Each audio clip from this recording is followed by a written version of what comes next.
To run it, just let's use MCP run server.py, and you will see there will be an error because when we are decorating it using MCP tools, so tool is a function, so we missed that, and actually I intentionally missed this parenthesis so that you can understand it. So now let's run it again. So if you see, our MCP server is running behind, but we are not able to see any logs or any information. To test it, we will use MCP Inspector. So let's close that. So what is MCP Inspector? So let's go to the Google and search for MCP Inspector. MCP Inspector. So MCP Inspector is interactive developer tools for testing and debugging the MCP server. So how we can use this tool? So run the command mcp dev server.py. So this command automatically run the MCP inspector so that we can test it. So, and also when this command is running, it will start our MCP server in stdio mode.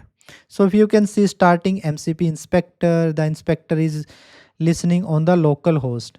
So now our MCP inspector is started. So let's choose the stdio, and the command that we are using uv mcp run server.py. Let's click on the connect. So you will see it is not connecting, and this is problem in the Windows. So let me correct it. Let's close this running dev, clear this terminals, and now run it again. MCP dev server.py. So see here we are not adding dot slash because this is problem in the window. This will not problem in the Mac or Linux. So just click on mcp.server.py.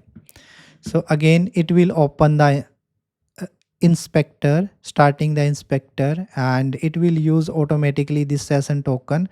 So now the MCP inspector is opened, and the transport type is stdio because MCP inspector is currently running this MCP server in stdio mode, and the same command we have, it will run. So let's click on the connect. So if you see, it is successfully connected with our local running MCP server, and this is the name we have given there. Now let's see what its capabilities we can see here. So resource prompt, but we don't have resource and prompt, but we provided one tools. So let's select one tools and click on the list tools. If you can see, there is one tool available, greet, and this is the tool we have defined there. So on the right hand side, let's pass our name. So I'm just passing my name and running this tool. So if you can see, our MCP server successfully returning the response. Hello Bajrang, welcome to the green MCP tools. So you can see how it is easy to create a MCP server and then test it using the MCP inspector. So there are a lot of features and functionality this MCP inspector is providing. We can, if we expose resources, then we can list all the resources here. If we expose prompt, we can list here, and there are the sampling list stations which we have discussed, the client side primitives, auth and metadata. So later we will see how we can use this inspector for running the streamable HTTP also.